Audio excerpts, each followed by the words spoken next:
Hey everybody, this is David from davidim.com. Today we are talking about black and white photography using Lightroom.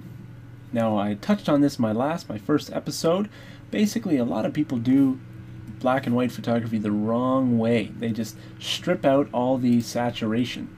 So first off, we're going to start with a color photo. It's fairly well exposed, got a lot of contrast, punchy, so it should make for a good black and white. Let's strip away that contrast. And you can see what we end up with. It's actually not a bad result. A lot of colors. Now the photo looks fairly good. Black and white, it's not very gray. It's actually not bad. But what we're going to show you is what you can do and manipulate the colors individually. So instead of dragging this saturation slider all the way down to the right, we're just going to click down here, B and W, black and white. You can also click up here, black and white. So this does the same thing, turns into a grayscale image. However, now you'll see all these nice sliders pop up and we can manipulate these colors individually.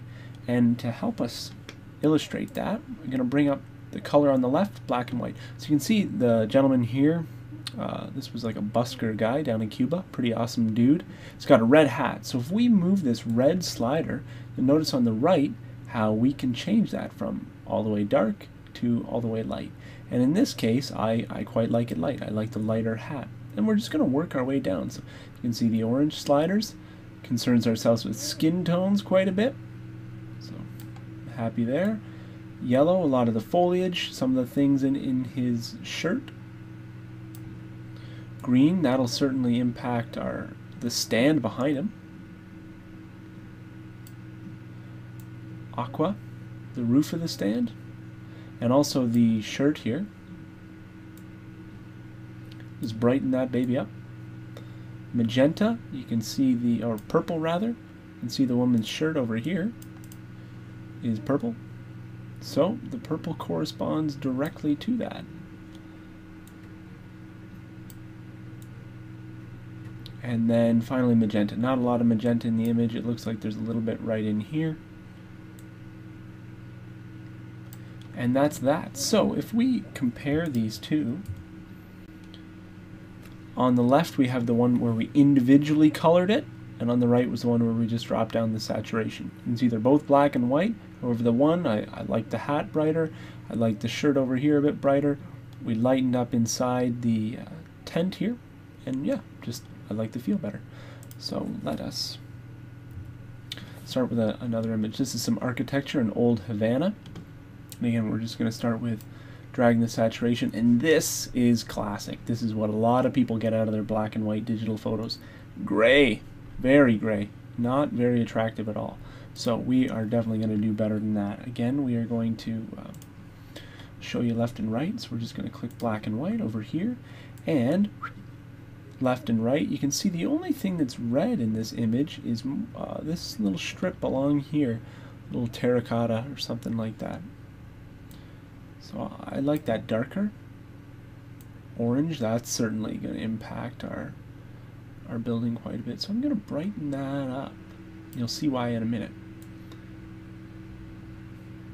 Yellow.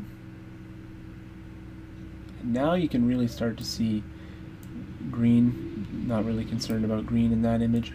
Aqua. You can see it's really starting to bring a little detail into the sky and in the windows there. So I drag it back and forth. But this is where the rubber hits the road. We're going to use the blue slider and really etch out that sky. Look at that. Look at the difference there. So that makes for such a moody and interesting black and white photo. It's really something else. Purple, I don't think there's going to be too much in there, and magenta as well. So now this is going to make for a good comparison. On the right we have the desaturated image, and on the left we have the one that we manipulated for the feel individually, all the colors, and you can see we really dropped that black. What a difference. Yeah, so that is more along the lines of what we're going for. And our final image here, we're just going to do sort of a regular portrait by the look of it.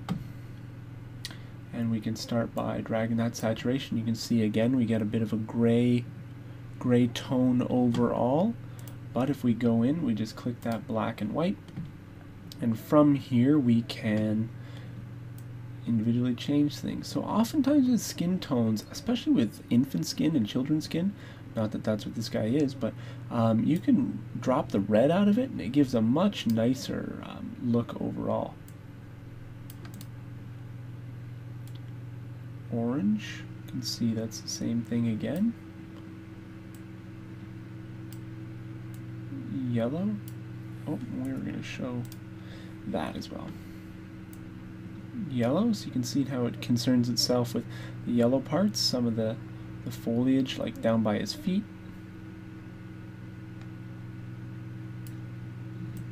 Green, certainly the trees in the background.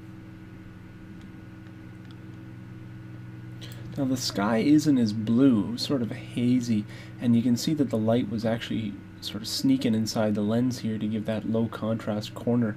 My lens hood didn't catch all of it. So the blue isn't going to affect the sky like it did on the last one. It might affect his blue jeans. Let's see. So you can see just the difference, how I can make those jeans really pop out. Purple, I don't think we're going to have a whole lot there. Oh, you can see there's a bit of reflected light just on the inside of his torso. And magenta. Now, let's just, these ones might not have as stark a contrast. So those ones ended up maybe a bit similar. Now, to finish this baby off, I would probably, we're actually going to get a 2-for-1 here, pop that contrast a little bit, and then just finish it off with a subtle vignette. So that's found under Detail. Sorry, not under Detail, under Effects. This is a post-crop vignette, so we can, this is where people oftentimes overdo it. But we're just going to drop it. I find oftentimes about -20 does well. So here we'll just back that off. Back that off. Just to defeat a bit of that lights sneaking in and retain a bit more detail in the sky. So overall, there you go. We've converted 3 color images to black and white. Hopefully you learned something. Let me know what you think.